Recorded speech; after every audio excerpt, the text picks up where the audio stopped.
ভাবুন তো, আকাশে 1000 মিটার উপরে একটি রাশিয়ান বিমান এগিয়ে যাচ্ছে ইরানের দিকে।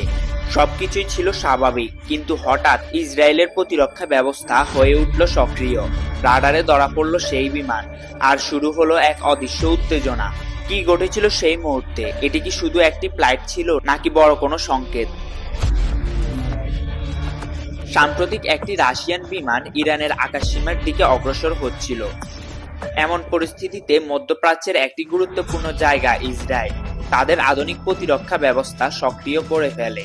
কারণ এই অঞ্চলে প্রতিটি বিমান চলাচল শুধু একটা ফ্লাইট নয়, বরং হতে পারে একটি কৌশলগত বার্তা।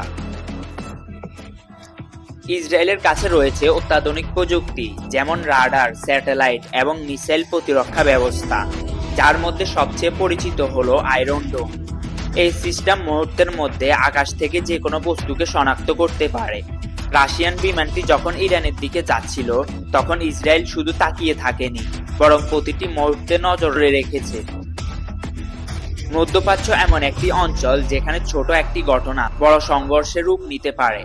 ইরান, রাশিয়া এবং ইসরায়েল এই তিনটি দেশের সম্পর্ক জটিল এবং সংবেদনশীল।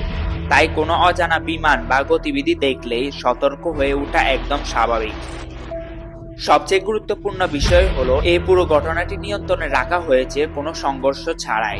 উন্নত প্রযুক্তি এবং দ্রুত সিদ্ধান্ত নেওয়ার ক্ষমতা এই পরিস্থিতিকে শান্ত রেখেছে। এটাই প্রমাণ করে আধুনিক যুদ্ধ এখন শুধু অস্ত্র নয়, বরং তথ্য ও প্রযুক্তি। একটা বিমান, একটা মুহূর্ত, আর পুরো অঞ্চলের দৃষ্টি সেখানে। এটাই বর্তমান বিশ্বের বাস্তবতা, যেখানে প্রতিটি পদক্ষেপ নজরদারিতে, আর প্রতিটি সিদ্ধান্ত হতে পারে ইতিহাসের অংশ। এমন আরো রহস্যময় ও তথ্যভিত্তিক ভিডিও পেতে আমাদের চ্যানেলটি সাবস্ক্রাইব করতে ভুলবেন না। তাহলে দেখা হবে পরের ভিডিওতে। ততক্ষণ থাকুন ভালো, সুস্থ আর নিরাপদ।